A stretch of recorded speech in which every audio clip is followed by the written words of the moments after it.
Much has been written and talked about the mass deportation plan proposed by President-elect Donald Trump, in which more than 11 million immigrants who are undocumented are likely going to be deported. This has given much rise to fears, worries, and speculations. This is why we traveled all the way to Ohio with a view to finding out from international students about their perspective and what the implications might be. I am Ibrahim Balde. Thanks for watching Issues That Matter. This is Athens, a university campus. The city takes its name from the Greek goddess Athena, which personifies wisdom, warfare, and craft work. I am here to understand the history of this center for knowledge, the implications of the mass deportation plan by Donald Trump on international students, as well as the genesis of the African Scholarship Program at Ohio University. First off, I am keen to capture some landmarks at the university campus. This perhaps will enable me navigate through all the issues by connecting students and faculty on issues of common concern.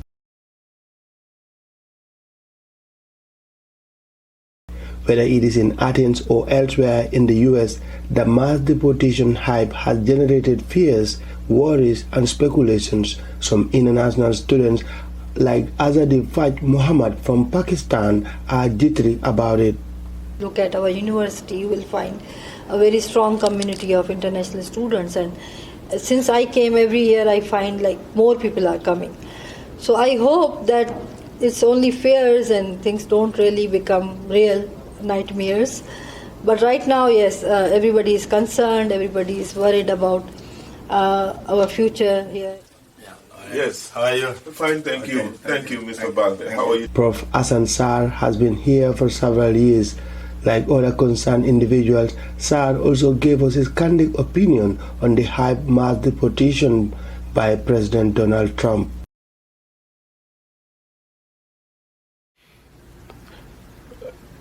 I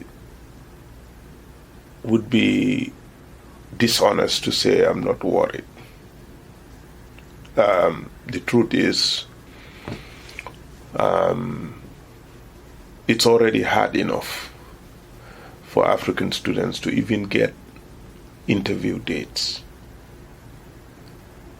Many of them even harder to get visas already.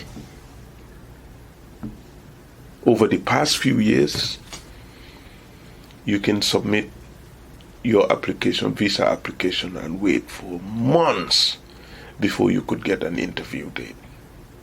It's almost impossible for the US embassies in Africa to issue interview dates for many students. It's unfair. It's not justified.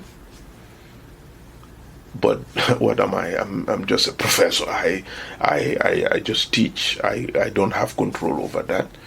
Because if you accept somebody's fee, at least give the person an interview date. Let the person go and demonstrate whether he or she is qualified to get the visa or not. But they make it almost impossible. That's how I see it. With the rhetoric around immigration and with Trump's past record, then I was director. We saw a massive number, a drop in the number of people who could come. I would be foolish not to think that that would be repeated again. In fact, I was speaking with one prospective student, and I said, make sure you also look for other schools in Europe and Australia. But if I were a prospective student, I would not put my hopes on just getting admission at Ohio University or anywhere in the US.